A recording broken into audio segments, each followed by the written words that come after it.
Hello friends, I hope you're doing well today. It's getting kind of scary out there. You guys be careful, be safe. My name is Sarah and I talk about books. And today I am going to give you a review of sorts of Heart of Darkness by Joseph Conrad. I have very mixed feelings about this, and I've made some notes, just a kind of an outline of what I want to say, so that hopefully I don't just ramble forever. It's a difficult book. It really is a very difficult book. There are trigger warnings for you if you want to read the book, and those would include racism, including copious use of the N-word, imperialism, corporatism, violence, death, violent death, mutilation of corpses, dehumanization of people.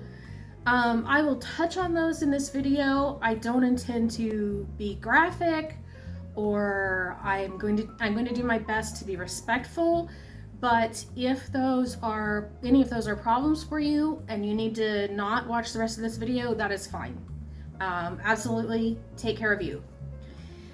There will be spoilers. This book has been out for, I think, over 100 years. So yeah, I'm going to tell you the plot. In fact, that's the first thing I'm going to do. We'll start with the synopsis. The story is set in the 1890s, and it's a frame story. So the narrator is a man named Christopher Marlowe, and he has been a sailor for most, if not all, of his life. And he tells this story to some fellow sailors as they're just trying to pass the time. So his story is that when he was a lot younger, he decided that he wanted to work for a Dutch company that transported goods up and down the Congo River. I'll try to put up a map so we have some idea where the Congo River is for those who aren't familiar. I wasn't familiar, so I'm sure someone else isn't. So through his family connections, he managed to get this job. And so he goes to Africa. He starts at the mouth of the Congo River, and then he has to travel up the Congo in order to get to the company's central station, where he meets some of the people who work for the company. And he also finds, when he's there, that his steamboat that he's supposed to captain and take up and down the river is sunk. And so he waits several months for supplies. Eventually he gets the supplies he needs, and he fixes the boat, and he sets off up the river. And interspersed through these, at least up to this point, when he sets off up the river, interspersed are scenes where he makes it very clear the company has been mistreating Native people. They're very inefficient. He doesn't make the company sound good.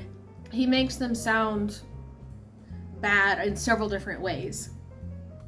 The further he goes, the more he hears about this Mr. Kurtz who works for the company. And everyone talks about Mr. Kurtz like he's sort of the chosen child of the company. They say things like, oh, he's going to go far because they have decided he will, without saying exactly who they are. So you get the idea that Mr. Kurtz he's been marked for advancement through the company, and he's going to end up being some big shot in the company. Marlowe ends up getting the job. He's captaining this steamboat, but his first major task is to go up the river and get Mr. Kurtz, because reports are coming in that Mr. Kurtz is sick, and they're thinking he needs to come back and go back, maybe even home, someplace where he can recuperate, hopefully.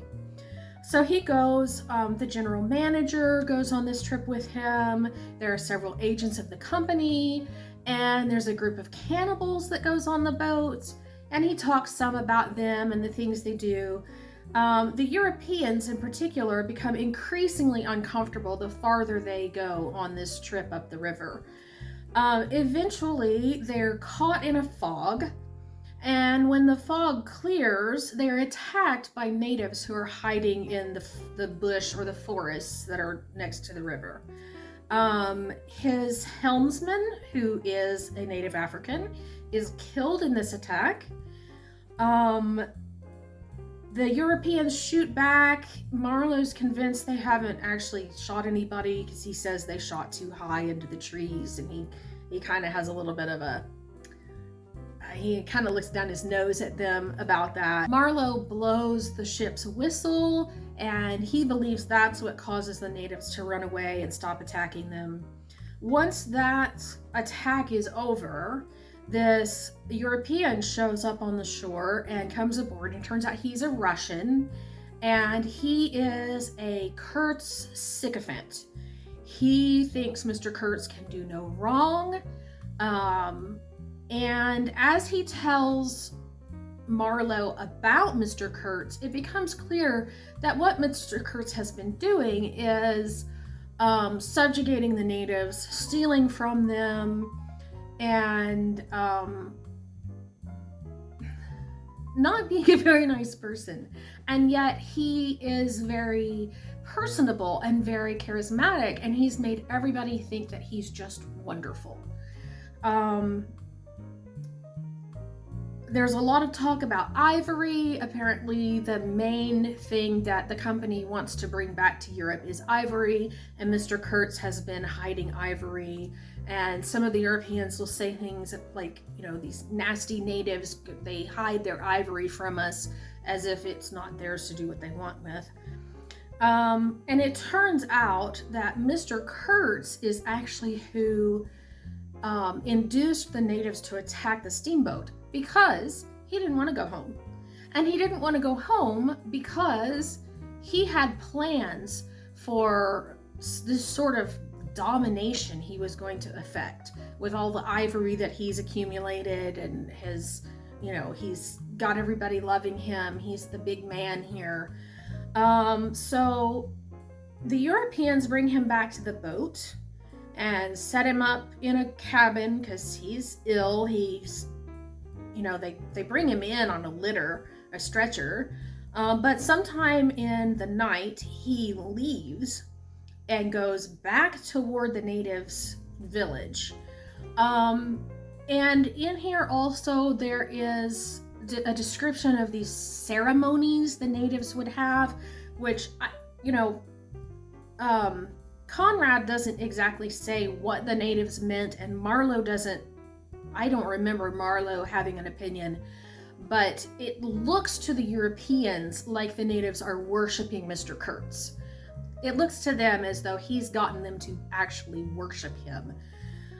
But anyway, Mr. Kurtz tries to get back to the native village in the middle of the night. Marlowe, the steamboat captain, chases him down, brings him back, and they start back down the river to take Mr. Kurtz back to the central station and possibly even back to where he can get back to Europe.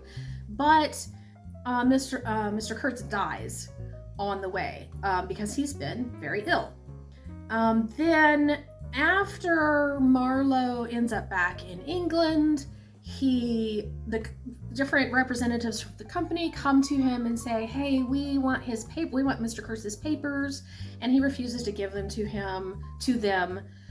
He does give some of Mr. Kurtz's papers, I want to say a book or something, to a reporter who comes, and then he takes the rest of them to Mr. Kurtz's fiance, who is in deep mourning for Mr. Kurtz.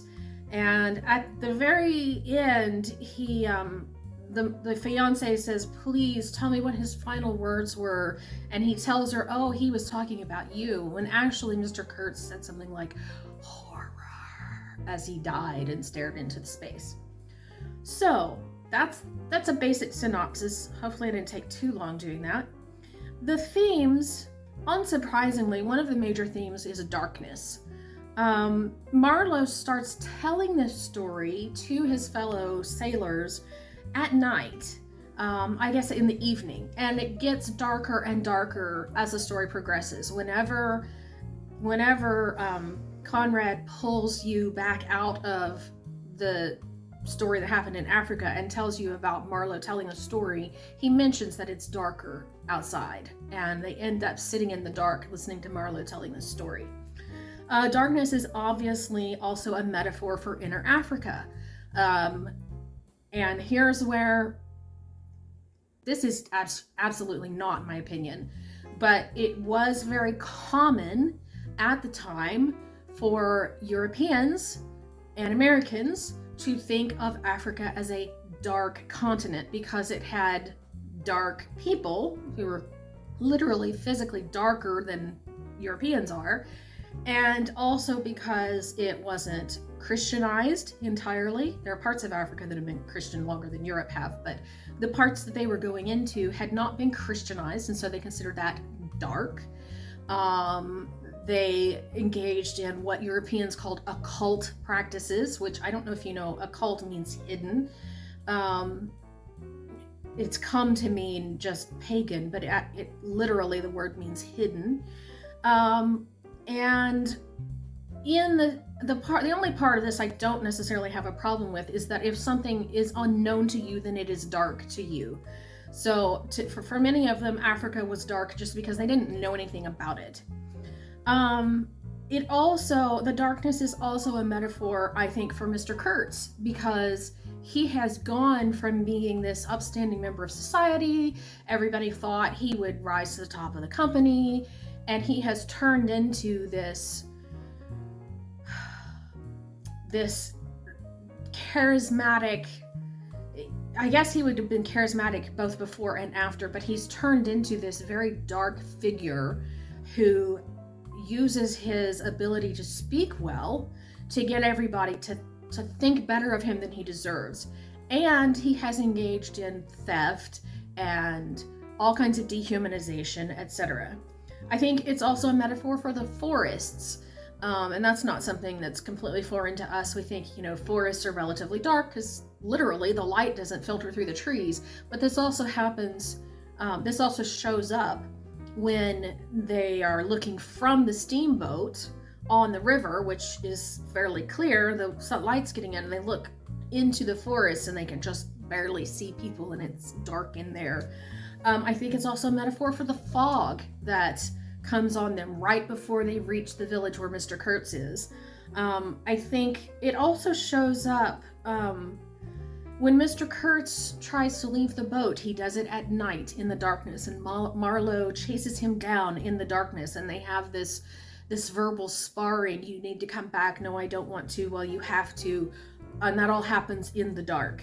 And when Marlowe visits Kurtz's fiance, this also seems to happen in a very dark room and I'm not sure if it happens in the evening. I don't remember for sure, but the room is dark. He talks about her being in darkness, her dark clothes, and it's just a motif that shows up all over the book. Another theme, I think, is anti-corporatism and anti-imperialism, and those two are twined together because corporatism and imperialism are historically intertwined. So much of the imperialism that's happened in the past happened through companies, through the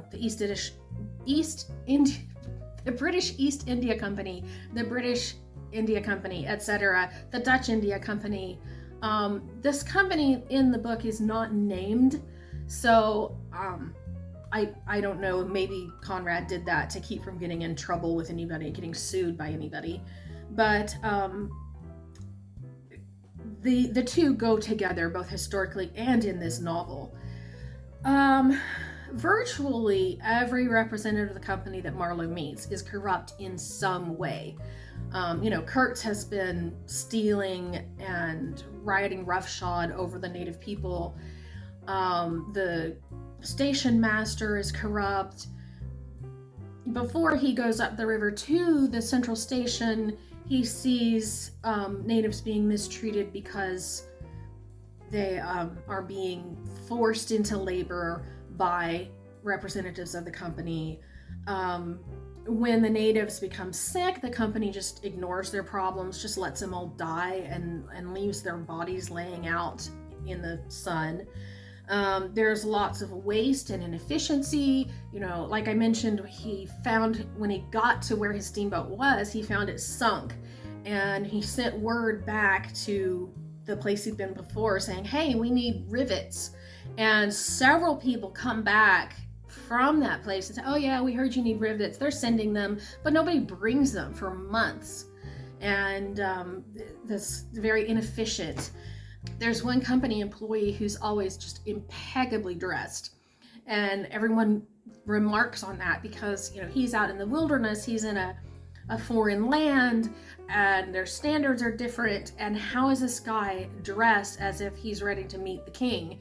And he admits to Marlowe that he forced a native woman to learn how to launder and press his clothes, and he admits that she doesn't like it, but he keeps making her do it because he doesn't want to teach somebody else. That's just too much trouble.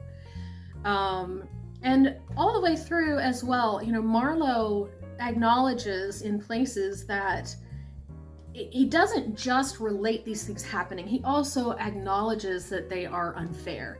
I remember one sentence in particular where he says, if these people came to England and treated the villagers there the way we've treated them, our villagers would abandon their houses and go live in the woods if they could too. And they would be just as unhappy with this kind of treatment as these people here are. Now that said, that doesn't mean that Marlowe completely gets it. It's complicated. The next theme that shows up a lot is racism versus anti-racism. Marlowe definitely struggles against racism. He, at several points, he uses the N-word a lot, but at the same time, he will say, he will have these thoughts come into his head, these things that he says interspersed throughout. But, yes, he calls them these things, but they're human too. And it seems to be something that he runs up against regularly. Oh, these people are human. And I wouldn't say that he, at the end, completely treats all of them as though they're human, but I would say that that is something that he struggles with. He bumps up against. At one point, he tells his fellow sailors, you think Africa's dark, but London is just as dark. And then on the other hand, he does dehumanize them through his language. He calls them the N-word. He calls them savages. He doesn't go to any kind of trouble to figure out what their ceremonies are about. He talks about their drumming that they could hear coming from the forest, but he doesn't go to any trouble to figure out why they're drumming. Maybe this isn't just sinister. Maybe they have a reason for it. And he doesn't seem to acknowledge that or chase that thought down at any time. So, I looked into this a little bit because I felt so conflicted about the book. And I found that there are analyses that see the book as very progressive, especially for its time. And I can understand where they're coming from. On the other hand, at the same time, others have found it very offensive. Most notably, no less a person than Chinua Achebe said that it was racist and it should be removed from the Western canon. And I think Achebe has a point. So I found it a little affirming that maybe validating that experts disagree about this story, since I myself kind of disagree with myself about the story. I feel very conflicted about it. I think that it might be less potentially offensive if Marlowe had done something about what he learned. He goes on this trip and he learns that the company is corrupt, and he learns that what the company's doing is bad for the native Africans and not especially great for itself in a moral sense. And yet he doesn't do much. To be sure, how much can one person do against entire systems? One person can't just change everything, especially a lower level employee in a big multinational company. At the same time, it feels like he should be doing something. I think you could argue that Conrad was doing something by writing the story. Conrad himself had spent some time on a very similar job, and Mr. Kurtz is supposed to be, some people believe that Mr. Kurtz is based on someone that Marlowe met while he was on this job. There's disagreement about exactly who that might have been. There's several candidates. I'm not getting into that. So you could argue, I could see you arguing that Conrad himself was doing his little bit to work against this corrupt system by writing the story. I can also see that it is absolutely legitimate for people to be offended by it. So I would be uncomfortable including it in a curriculum. I'm not a teacher, I'm not gonna be a teacher, but I would be uncomfortable telling someone, you need to read this. I'm also not in favor of banning it. I'm not in favor of banning most books, so, you know. I do think that if you are going to read it, you need to be aware of what's there, and I think maybe very young people should wait until they're a little more mature to read it. I also think that if any of the content is going to trigger you, you are absolutely reasonable to just not read it. That's fine. You don't need to. You're fine reading it if it's not going to bother you. Yeah, I ended up very conflicted. So, all of that said, hopefully that makes sense. If you would like to discuss this in the comments, please do so. Please stay respectful, both toward people who could be triggered by this book and toward each other. And you guys, thank you so much for being here. Really appreciate you spending your time with me. And you guys have a really, really great day.